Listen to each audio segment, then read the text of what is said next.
नमस्कार मित्रों।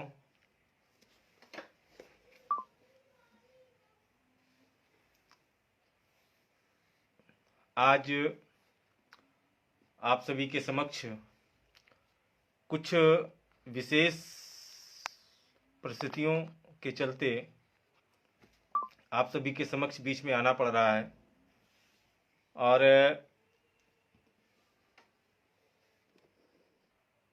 अभी हाल ही में आपने देखा होगा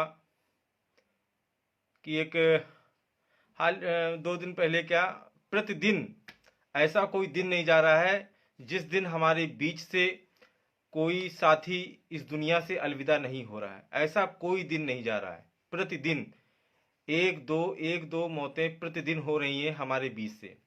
और जो हमारे संगठन के सर्वे सर्वा हैं, जो हमारे संगठन के हितैषी लोग हैं, वो आगे आकर आखिर आगे क्यों नहीं आना चाह रहे हैं, समस्या इस बात की भी है।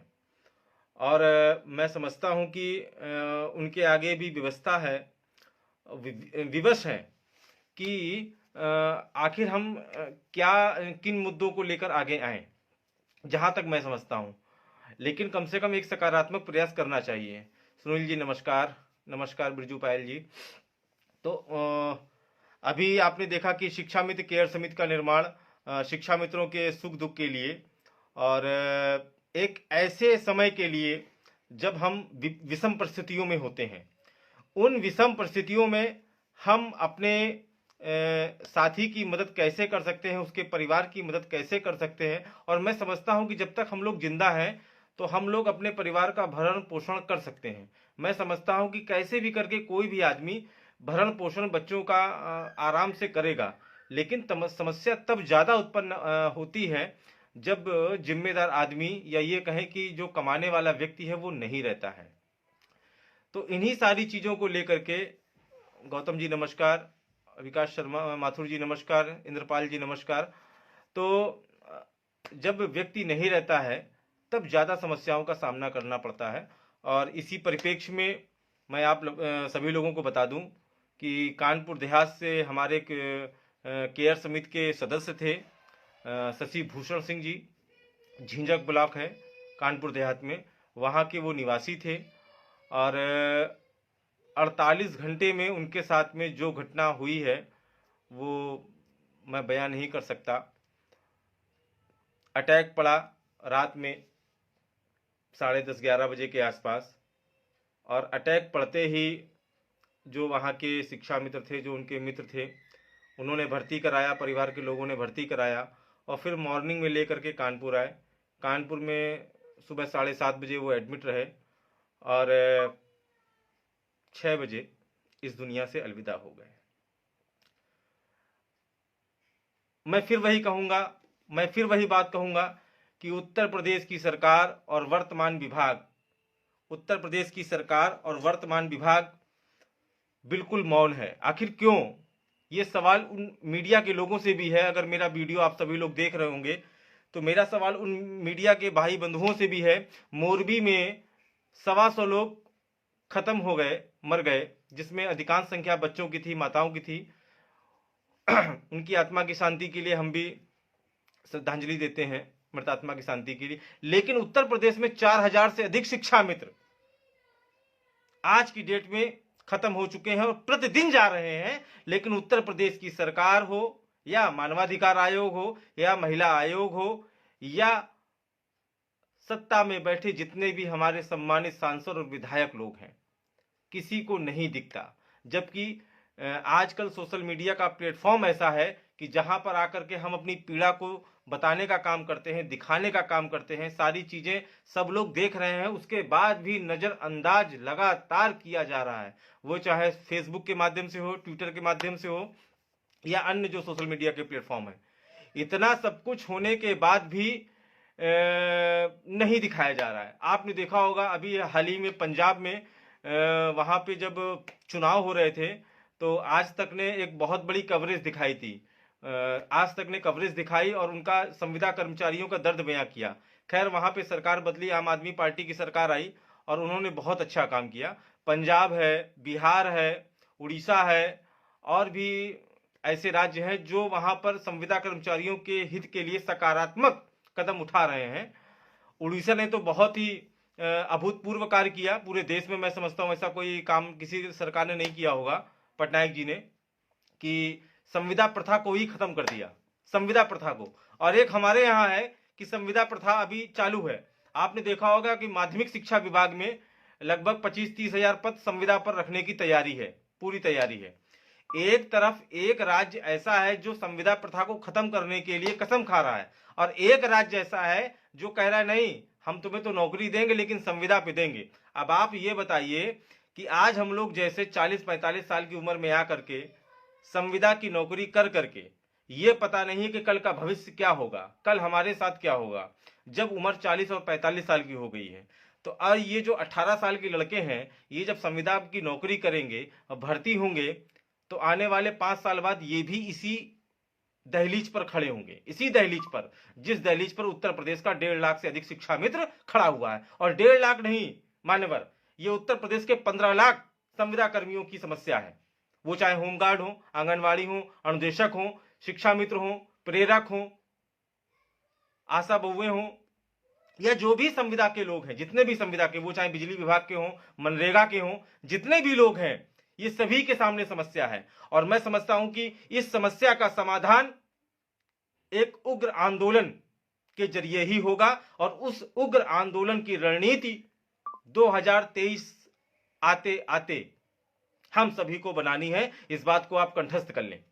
मैं देखता रहता हूं सोशल मीडिया पे, फेसबुक पे तमाम लोग अपने अपने विचारों को देते हैं और कहते हैं कि नहीं, शिक्षा मित्रों के लिए सरकार ये करने जा रही है, वो करने जा रही है। अरे मान्यवर, मैं आपको बता दूं, अभी हाई कोर्ट से मैंने जो कोरोना काल में हमारे शिक्षा मित्र भाई बहन खत्म हो गए थे पंचायत चुनाव में कोविड से, उनको लेकर के लगभग 2 दर्जन से अधिक मुकदमे डाल रखे हैं, जिसमें ऑर्डर आने के बाद भी सरकार उनको पैसा नहीं दे रही है। अब आप समझिए, पंचायत चुनाव में ड्यूटी आपने लगाई और कोविड से खत्म हुए वो जिनके परिवार में आज खाने के लिए चावल और सब्जी और दूध और रोटी 2 वक्त की व्यवस्था नहीं हो पा रही है। वो लोग फोन करते हैं तो रोते हैं, बिलखते हैं, कहते हैं सर हमारे केस का क्या हुआ। और जब वही केस हम जीत करके ले जा रहे हैं, अधिकारियों के सामने रखते हैं, तो अधिकारी बिल्कुल मौन में है। अधिकारी कहते हैं सरकार सुप्रीम कोर्ट जा रही है आपके मुकदमे को लेकर के। बताइए कितनी गजब की बात। सरकार के पक्ष में अगर फैसला आए कोर्ट का, या सिंगल बेंच हो या डबल बेंच, सरकार उसको तत्काल मान लेती है, कहती नहीं ये कोर्ट का फैसला है, कोर्ट का हम सम्मान करते हैं। और वही फैसला जब पैसा देने के लिए आता है तो ये सरकार नहीं मानती है। वो चाहे अनुदेशक के मामले में हो, आंगनवाड़ी के मामले में हो, रसोईया के मामले में हो, और या फिर होमगार्ड के मामले में हो। मैंने इतने सारे मामले गिनाए, आप उठाकर देख लीजिए। ये लोग कहीं ना कहीं कोर्ट से जीते, हाई कोर्ट से जीते, और कोर्ट ने यह कहा कि इनको भुगतान किया जाए, लेकिन सरकार इनकी बात नहीं मानती। अगर सरकार के पक्ष में हाई कोर्ट का सिंगल बेंच का, डबल बेंच का फैसला आ जाए तो तत्काल उसको लागू कर दिया जाता है। सवाल 1 नंबर पहला ये कि सरकार, मैं मानता हूं कि अगर माननीय योगी जी की सरकार इतनी नम्र, बहुत हिंदुत्ववादी सरकार है, अच्छी बात है, हम भी उसको स्वीकार करते हैं, लेकिन प्रभु कम से कम इतनी कृपा कीजिए कि जो हमारे लोग मर रहे हैं, यहां ठाकुर भी मर रहा है, कुशवाहा भी मर रहा है, शुक्ला जी भी मर रहे हैं, द्विवेदी जी भी मर रहे हैं। आखिर ये जो लोग मर रहे हैं, आज ही 2 घटनाएं हुई हैं, आज रायबरेली से, कल सीतापुर से, परसों कानपुर से, न जाने कितनी मौतें हो रही हैं प्रतिदिन, लेकिन सरकार नहीं सुन रही है। और मैं आप लोगों के लिए बता दूं, मैं इन्हीं सरकार से एक ईपीएफ का मुकदमा लड़ रहा हूं। आज जो लोग खत्म हुए हैं, इनके परिवार वालों को पेंशन मिलनी चाहिए, ये सेंट्रल गवर्नमेंट का एक्ट कहता है। अभी आपने देखा कि सुप्रीम कोर्ट ने ईपीएफओ के जो पेंशन व्यवस्था है उसको थोड़ा सा क्लियर किया है। ये पेंशन व्यवस्था हम ही लोगों के लिए है, हमारे जैसे लोगों के लिए है, जो लोग आज इस दुनिया में नहीं रहे। मैं उनके लिए भी लड़ रहा हूं, और यही सरकार 8-8, 10-10 मुकदमे डाल के रखी है कोर्ट में, कहती नहीं आपको नहीं मिलेगा। अब मैं अपनी पीड़ा, अपनी समस्या मैं सभी लोगों को बताना चाह रहा हूं कि आखिर हम क्या करें, सरकार क्यों नहीं हमारी बात को मान रही है। और सबसे बड़ी बात, अभी इस वीडियो को देखने के बाद 2-4-6 लोग ऐसे भी होंगे जो कहेंगे नहीं सरकार बहुत अच्छी है, सरकार आपको ये कर रही है, सरकार आपको वो बना रही है। बहुत सारे लोग होंगे। और मैं देख रहा हूं प्रतिदिन, अगर सरकार, माननीय मुख्यमंत्री जी, प्रमुख सचिव या हमारे जो बेसिक शिक्षा मंत्री हैं, वो केवल एक शब्द कहते कि नहीं, शिक्षा मित्रों का कल्याण 2023 में, 24 में, 25 में होगा, हम मान लेंगे, स्वीकार कर लेंगे। लेकिन आज तक सरकार ने एक शब्द नहीं बोला। इसके पहले भी हमारे बेसिक शिक्षा मंत्री जी थे, तो वो तो हमेशा यही कहते थे कि हमने जो है 3500 से 10,000 रुपए कर दिया। आज भी यही बात कहीं ना कहीं निकल कर आई, लेकिन ये बात कहीं क्यों नहीं जाती है कि शिक्षा मित्रों की समस्याओं का निदान 1 महीने में, 2 महीने में, 4 महीने में, 6 महीने हम कर देंगे। अब ये बताइए, जो ये प्रतिदिन मौतें हो रही हैं, ये किसके सर माथे रखी जाए? अभी आपने देखा कि ठाकुर शशि भूषण सिंह जी हमारे बीच नहीं रहे।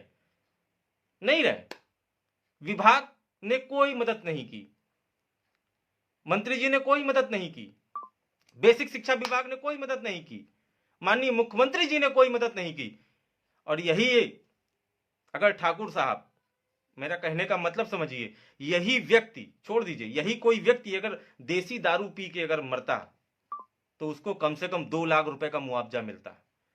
यही कोई व्यक्ति अगर ट्रैक्टर या ट्रॉली से मरता तो उसको कम से कम 2 लाख रुपए का मुआवजा मिलता।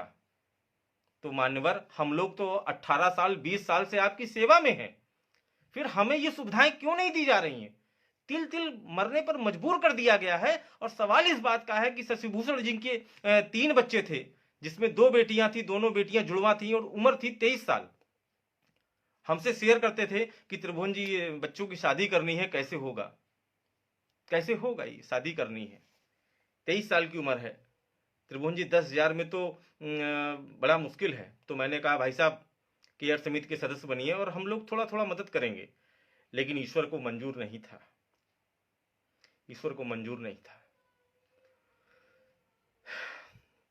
नहीं मंजूर था। अगस्त में फार्म भरा था और 2 तारीख, 2 दिन पहले, 3 दिन पहले वो खत्म हो गए। क्या नहीं पता किसी को? सबको पता है। क्या मंत्री जी को नहीं पता, विभाग को नहीं पता, माननीय मुख्यमंत्री जी को नहीं पता? सबको पता है। सोशल मीडिया के माध्यम से सारी सूचनाएं आदान प्रदान होती हैं। हम अगर किसी मंत्री या सीएम या डिप्टी सीएम को अभी गाली दे दें या फेसबुक पे कुछ लिख दें उल्टा सीधा, तो तत्काल उसके खिलाफ रिपोर्ट हो जाएगी, एफआईआर हो जाएगी। जब गलत लिखने पर, गलत बोलने पर एफआईआर हो सकती है, सूचना और इन सब चीजों का संज्ञान लिया जा सकता है, तो इन चीजों का संज्ञान क्यों नहीं लिया जा रहा है? सवाल इस बात का भी बनता है, जो 15 साल, 20 साल सेवा कर रहा है, क्या उसको देने के लिए आपके पास पैसा नहीं है? मुझे नहीं लगता कि आप इतने निर्दयी हो सकते हैं, मुझे नहीं लगता है। क्योंकि आप जब विपक्ष में थे तो आपके अंदर करुणा, दया, माया, स्नेह, प्रेम सब कुछ था। आज आप जब सत्ता पे हैं सर, मेरा हाथ जोड़कर निवेदन है उत्तर प्रदेश के सारे विधायक, सांसद और जितने भी मंत्री हैं, कि मेरे जैसे लोग बहुत सारे हैं, संविदा कर्मी, बिजली विभाग में है, रोडवेज में है, आंगनवाड़ी हैं, आपके मनरेगा में है, अन्वेषक हैं, शिक्षा मित्र हैं। उनकी पीड़ा को समझिए सर, धरातल पर सोचिए कि ये लोग अपने परिवार का खर्चा कैसे चलाते होंगे। आप रेगुलर एम्प्लॉय का टीए, डीए, महंगाई, बोनस सब दे रहे हैं, हमें कोई दिक्कत नहीं है, आप उनको दीजिए, जो उनका हक है उनको आप दीजिए। आप उनकी महंगाई बढ़ा रहे हैं, 40% महंगाई कर रहे हैं, 30% जो भी है, आप उनकी सैलरी भी इंक्रीज कर रहे हैं, अच्छी बात है, आप करिए, मुझे कोई कष्ट नहीं। जो जिसके हक में है उसको मिलना चाहिए। लेकिन हम संविदा कर्मियों का भी थोड़ा सा ख्याल रखिए माननीय योगी जी। हम लोग नहीं सरवाइव कर पा रहे हैं, बच्चे बड़े हो रहे हैं, परिवार बड़ा हो रहा है, दायरा बढ़ रहा है, नहीं हो पा रहा है। और ना होने की वजह से ये मौतें हो रही हैं, सीधा सा फंडा है। अन्य राज्यों में जो वहां के ब्यूरोक्रेट्स हैं और जो वहां के मंत्री, मुख्यमंत्री, प्रधानमंत्री, मुख्यमंत्री जी हैं अन्य स्टेटों के, आखिर वहां पे ये व्यवस्थाएं क्यों हैं? उड़ीसा जैसा एक छोटा सा राज्य, अगर राज्य की कल्पना करें तो आप देख लीजिए उड़ीसा में कितने स्टेट हैं, कितनी विधानसभा है। उत्तर प्रदेश में 403 से ज्यादा विधानसभा है, 400 के आसपास है। इतना स्टेट बड़ा है, इतना ज्यादा रेवेन्यू आता है, उसके बाद भी आप ये कहते हैं कि नहीं हम शिक्षा मित्रों के साथ हम असमर्थ हैं। कैसे कैसे आप कह सकते हैं असमर्थ हैं? समझ में नहीं आया, कैसे कह सकते हैं आप असमर्थ हैं? आपने लखनऊ की रैली में चुनाव के समय कहा था कि 15 लाख संविदा कर्मचारियों का दर्द हमें पता है। आदरणीय राजनाथ सिंह जी ने कहा, चुनाव हो गया, आपने नहीं सुना। अरे मान्यवर, अब तो कम से कम सुन लीजिए, क्या दिक्कत है हम लोगों से, ये बताइए। विद्यालय जाना, सारे काम करना, सारा काम वही कर रहे हैं। और सबसे सबसे मजे की बात देखिए कि संविदा कर्मी हो चाहे रेगुलर इंप्लाई हो, उसी विभाग में, उसी कमरे में, उसी कुर्सी मेज पे वो भी बैठ रहा है, वो भी बैठ रहा है, और दोनों काम कर रहे हैं। लेकिन नहीं, आपको ईपीएफ का भी बेनिफिट नहीं देना है, आपको मेडिकल की भी सुविधा नहीं देनी है, जिसके लिए हम लड़ रहे हैं, वो भी आपको नहीं देनी है। आपके अधिकारियों को, मंत्रियों को नहीं देंगे। मर जाओ तुम, सब मर जाओ। अगर आपको यही लगता है कि हमारे मरने से आपके कोष में पैसा बढ़ेगा तो ठीक है, तो हम भी तैयार हैं। फिर बिल्कुल मन बनाकर बैठा लिया है कि लड़ेंगे तो जंग में, मैदान में, और आर या पार के साथ में, बिल्कुल। और जो लोग मेरी इस बात से सहमत हैं कि आर या पार से लड़ेंगे, तो इस चीज को बिल्कुल गांठ बांध लीजिए कि आने वाले समय में आपको मैदान में आर या पार की लड़ाई लड़नी होगी। परिवार, बीवी और बच्चों को घर छोड़िए, 1 महीने का राशन पानी की व्यवस्था कर दीजिए, ज्यादा हो तो मायके में छोड़ दीजिए। अगर आप शिक्षा मित्र हैं, संविदा कर्मी हैं, तो आने वाले समय में लखनऊ की सरजमी पर आर या पार के लिए लड़ने का काम करेंगे। जब मरना ही है तो फिर यहां काहे मरेंगे? अरे शहीद होके मरेंगे ना।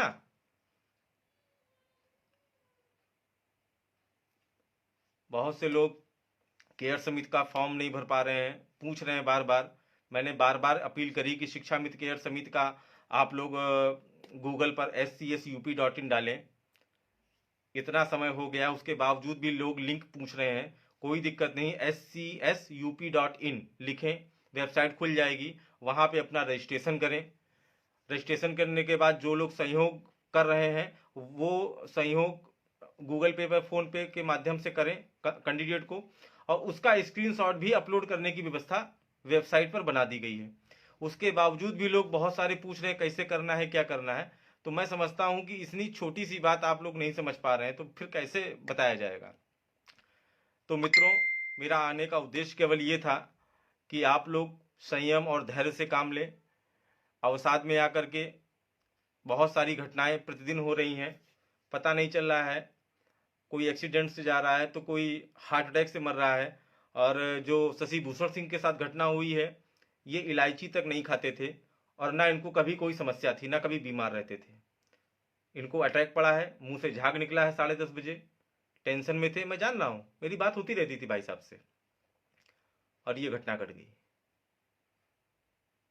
तो मैं चाहूंगा कि अगर आपको लड़ने का शौक है, तो आने वाले समय के लिए, आने वाले समय में लखनऊ की सरजमी पर एक आर पार की लड़ाई होनी चाहिए।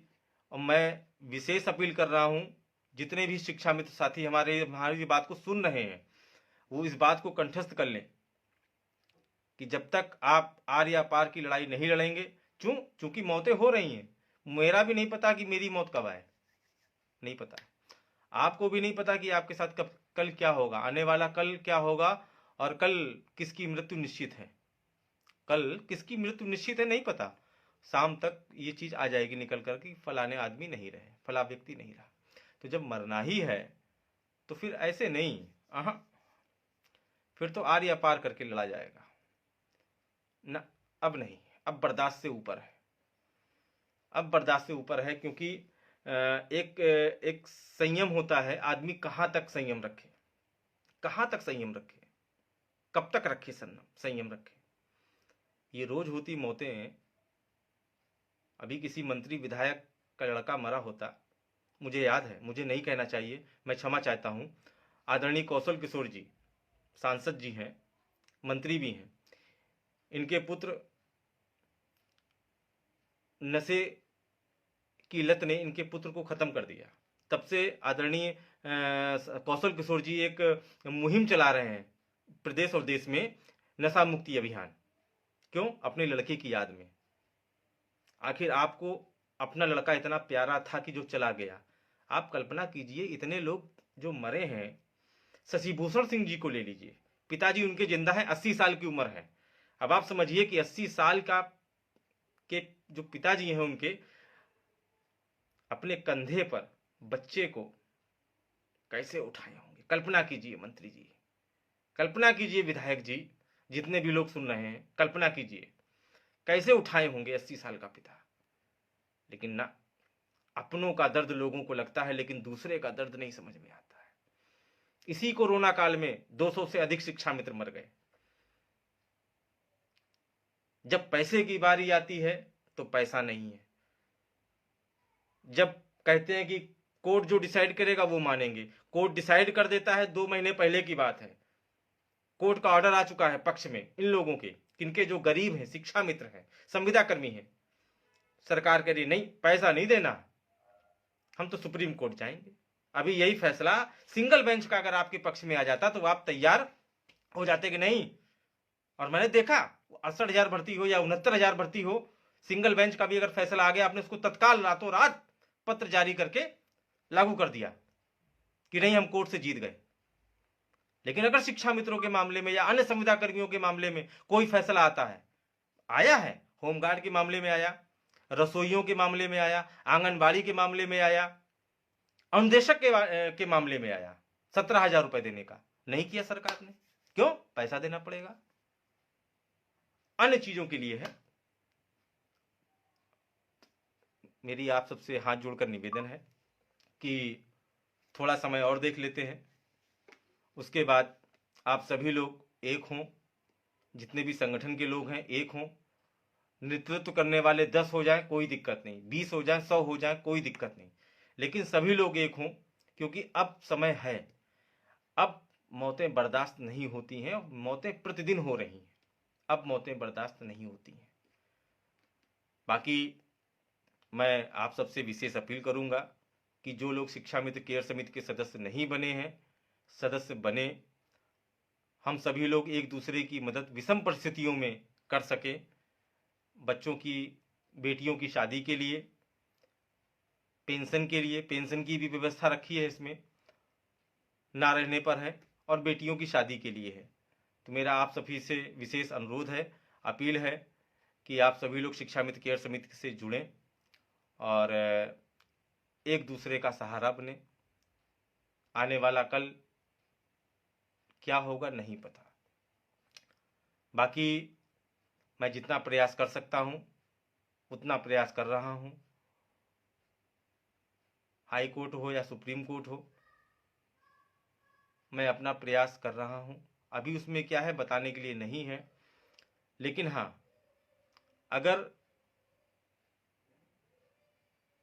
हाई कोर्ट में जो मैं मुकदमा चल रहा है लखनऊ बेंच में, वो मुकदमा अगर मैं जीत जाता हूं तो जितने भी हमारे साथी दिवंगत हुए हैं सबको पेंशन, उनके परिवार वालों को इंश्योरेंस, ये तो मैं दिलवाऊंगा ही, मैं लड़ूंगा। हो सकता है और समय लग जाए, लेकिन मेरा आप सभी से गुजारिश है, अपील है, रिक्वेस्ट है कि आप सभी लोग जितने भी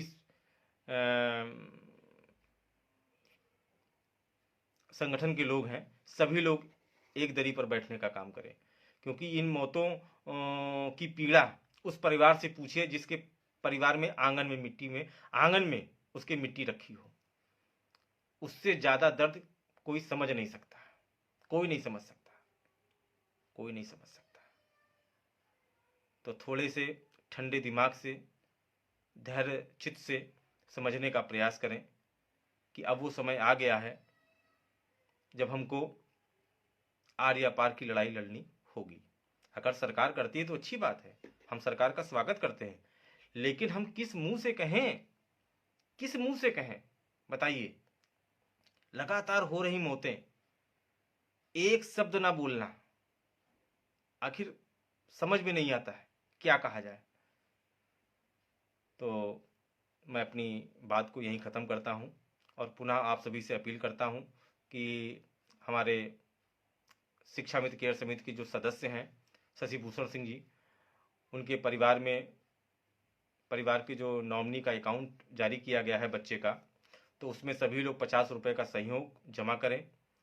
चूँकि शिक्षा मित्र केयर समिति का ये प्रावधान है कि यदि किसी सदस्य के साथ कोई कैजुअल्टी होती है तो सारे सदस्य मिल करके कैजुअल्टी के समय 50 रुपये, बेटी की शादी के लिए 20 रुपये, और पेंशन की सुविधा है वो 20,000 सदस्य पूरे होने पर शुरू की जाएगी। 1 रुपये प्रति माह आपको देना होगा, 1 रुपये प्रति माह 2 साल तक। अगर आप 1 रुपये प्रति माह देते हैं, 20,000 सदस्य हैं, तो 20,000 रुपये पीड़ित परिवार को चले जाएंगे। अब वो संख्या 1 हो सकती है, 2 भी हो सकती है। अगर 2 होती है तो 2 रुपये प्रति माह। मैं समझता हूँ कि 2 रुपये कोई बहुत बड़ी व्यवस्था नहीं है, क्योंकि 5 रुपये का तो आजकल गुटखा एक मिलता है, आदमी खाकर थूक देता है। तो इसलिए आप सभी से गुजारिश है, अपील है कि शिक्षा मित्र केयर समिति से अधिक लोग जुड़ें और फाउंडर मेंबर जो है उसके सदस्य बने। आने वाले 2 से 3 दिनों में शिक्षा मित्र केयर समिति पूरे प्रदेश से 5-5 वॉलंटियर तैयार करेगी, ताकि इस व्यवस्था को बड़े स्तर पर, व्यापक स्तर पर फैलाया जा सके। शिक्षा मित्र केयर समिति का रजिस्ट्रेशन जो है नीति आयोग में भी करा दिया गया है, क्योंकि इस दायरों को बहुत व्यापक स्तर पर ले जाना है। और आप सभी के लिए खुशी की बात बताऊं कि इस समिति से अब झारखंड, राजस्थान, पंजाब, अन्य जन प्रांतों के लोग भी जुड़ने जा रहे हैं। उनकी मंशा है। अभी 2 दिन पहले छत्तीसगढ़ से फ़ोन आया, राजस्थान से फ़ोन आया कि सर आप जो स्कीम ये शुरू किए बहुत अच्छी स्कीम है और इससे हम भी जुड़ना चाह रहे हैं। तो उस पर एक व्यापक बातचीत करके अन्य प्रांतों के लोगों को भी जोड़ा जाएगा, ताकि ये परिवार बहुत बड़ा परिवार बने। और मैं अपील करूंगा कि आप सभी लोग आने वाले दिन में एक मंच पर आएं और ये जो मौतें हो रही हैं इस पे विराम लगाया जा सके। धन्यवाद, नमस्कार।